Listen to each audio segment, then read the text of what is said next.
Um, Honestly, we could spend half an hour on this by itself.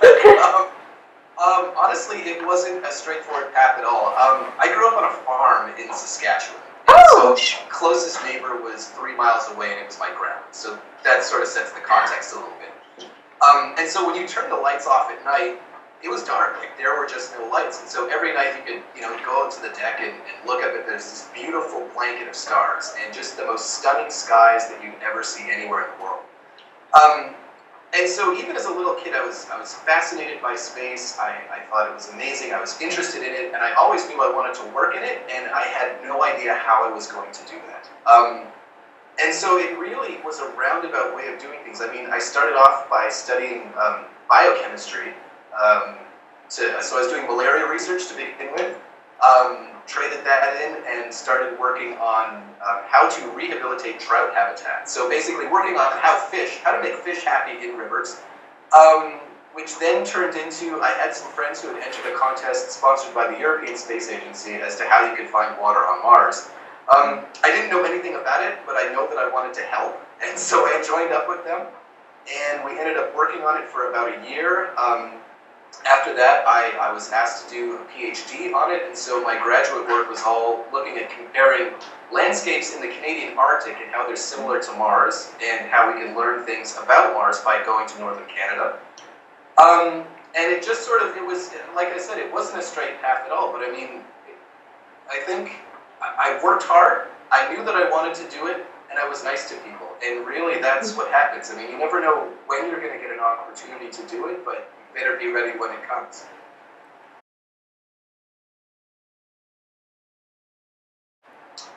That's another great question. I think there's a number of reasons. It means different things to different people, I think, and so there's various reasons why people are fascinated by Mars. I think one of them is that in the solar system, it's our closest neighbor, and so you tend to want to know more about your next door neighbors than you do around, the people down the street. And so there's this natural curiosity of who's beside us and what are they like. And so almost as a comparison, what are we like, what's our planet like versus what are our neighbors like? So I think that's part of it. I think part of it is that it's the most explored planet. It's the one that we actually do know the most about. And so the more questions we get to ask, the more interesting the discoveries are. The more interesting the discoveries are, the bigger questions we can ask. And so we just learn more and more and more about it. I think part of it just, in the late 1800s, there was an Italian astronomer named Giovanni Schiaparelli, and so he was looking through his telescope, and he was trying to make maps of Mars, and the telescopes at the time weren't very good, so he was just doing hand drawings of what he believed he could see. And so he saw these straight lines going across the surface of the planet, or believed that he saw it. So on his maps, there are these straight lines that, because he's Italian, called them canali, which is a straight line. That was translated into English as canal. And so people in North America started thinking that he discovered these canals that aliens had dug. And so even the greatest scientific minds of the day, the greatest space scientists of the late 1800s, early 1900s, believed truly that there were aliens on Mars working. And so from there, it got into popular culture. There were books written about the aliens on Mars. There were plays. There were all sorts of things. And so it just sort of got in. And even now, you can see there's movies about Mars. There's songs about Mars. And so even if you're not a scientist, Mars finds a way to touch everyone's life in one way or another.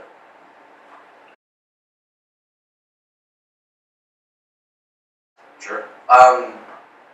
It's honestly, the first step is, before you can build any type of hardware, the first step really is just figuring out what question are you trying to answer when you get there. Because a rover is not a rover, not a rover, not a rover. They're not all the same by any means. You can think about a rover almost as a toolbox. And you only have a limited amount of tools that you can take with you on the journey to go look for what you're looking for. So it's very important to be able to know exactly what you're looking for and know exactly what tools you need to find it. So the first step really is a long time in advance. Before you start designing anything, you actually have to make sure that you have the right question.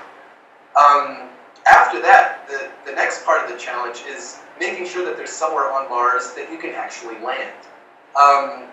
It's one of the challenges, there's a lot of challenges to space exploration, but one of the major challenges is that you can't land a robot, a rover, or a lander just anywhere on the planet, wherever you want. There's certain places that you can go that are safe enough to touch down, and there's certain places you just can't.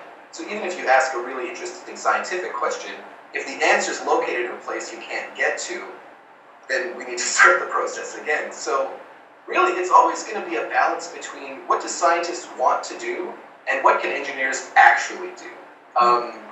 So once you have the right question and you have the right place, then you can start designing the right toolbox. So the rover itself, how big is it? What does it need to drive over? How fast does it need to go? These are some of the types of questions that you're going to ask before you start building the rover. On top of the rover, there's also going to be a number of different tools. And so if you're looking for a certain type of rock, you may need a certain type of laser. And so it's always a question of what tools are you putting onto your toolbox to answer your questions. Once you've got all that figured out, it's actually time to do the fun stuff, which is building of the instruments and building of the robot. And so usually what happens is that you make an initial design that you think is going to work, you build a prototype, you test it, and then you find out where it breaks. Because it's just as important to figure out what doesn't work as what does work. After that, you redesign it, you build another copy, you test it, and you find out where it breaks. Finally, at that point, you should have learned enough that we can build the actual machine that's going to go. And so the third time around, you have your design that you've learned all kinds of lessons from. You've had the team build it before twice, so now you're building the real version of it. And again, you test it, and you make sure that it works. So before you ever put it onto a spacecraft, you always test it as though it has been on a spacecraft. So you shake it really hard as though it's been on a rocket. You hit it really hard, like a rocket is actually putting a lot of forces on it. You make it really cold to show that it can work in space. And you make sure that all the electronics work together as well. So basically what you're doing is you build the robot, you design it, you build it, you test it, and then you fly it. Very informative. Thank you. What is the significance of finding water on Mars?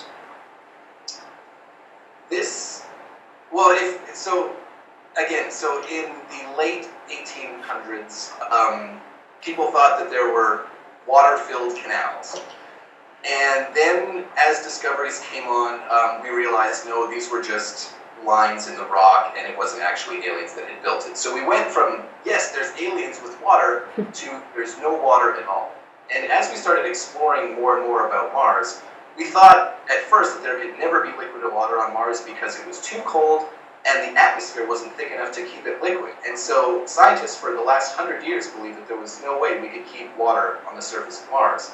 But as we've learned more, first of all, we found that water used to exist on Mars. The climate used to be a lot different. So that's the first thing we learned.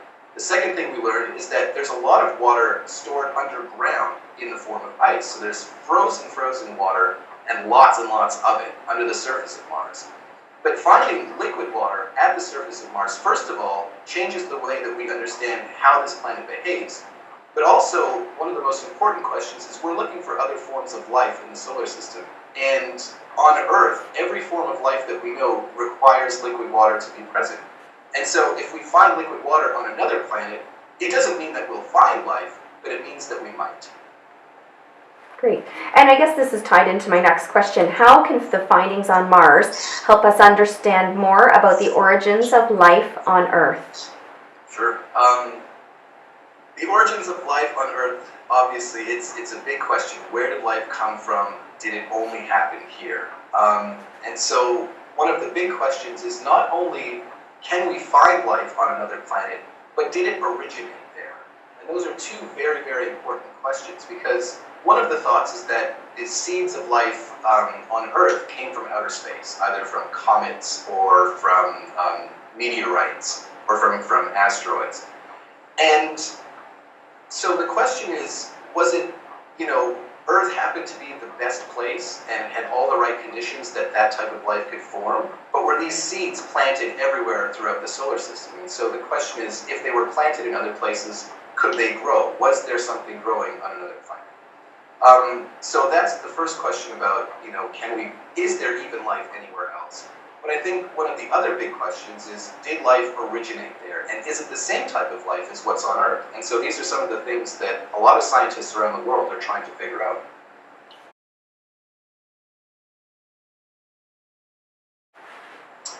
Not much. As difficult as it is to land a rover on Mars, it is actually impossible to bring it home. So as soon as the rover stops working, it stays exactly where it stopped. There's no way to send it more commands to drive somewhere. There's no way to power it. It probably froze solid, so the electronics don't work anymore. So once it stops there for good.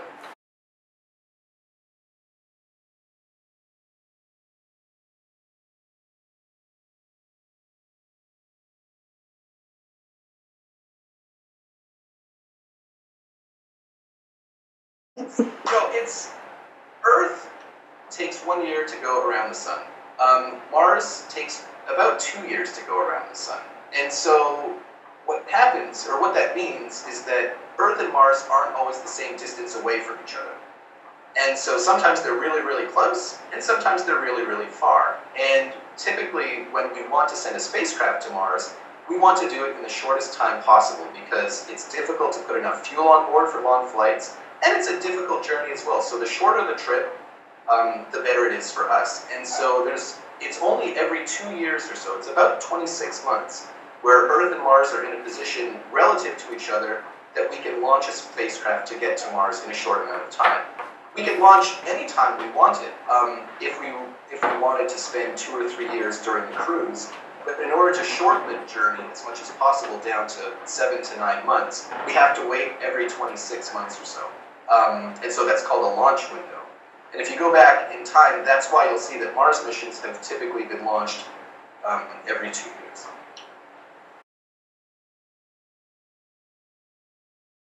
Well, I think one of the cool things is that there's a Mars map built into Google Earth. And so if you go onto Google Earth, it's actually called Google Mars. And so everyone at home on their computers can zoom in and look at where all the missions have landed, look at all the photographs we have of Mars, see what the surface looks like. And really, it's a way of exploring Mars at home. And everyone can do it, and it's free on Google Earth. So that's one cool thing.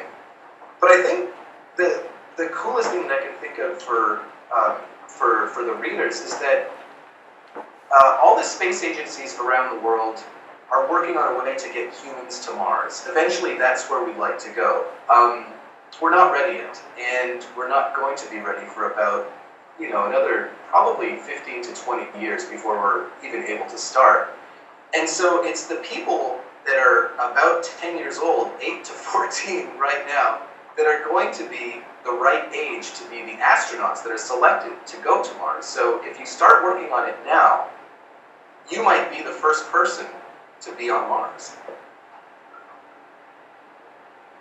And Mars is awesome. There's all kinds of fun things. There's features that look like spiders. There's places named after places in Canada. There's a rock that was named after a coffee shop that one of the scientists used to work at. There's places on Mars that are colder than Winnipeg during the winter. Winnipeg is colder than certain places on Mars.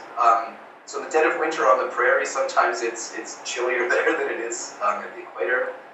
I don't know. I think those are the big ones right now, though.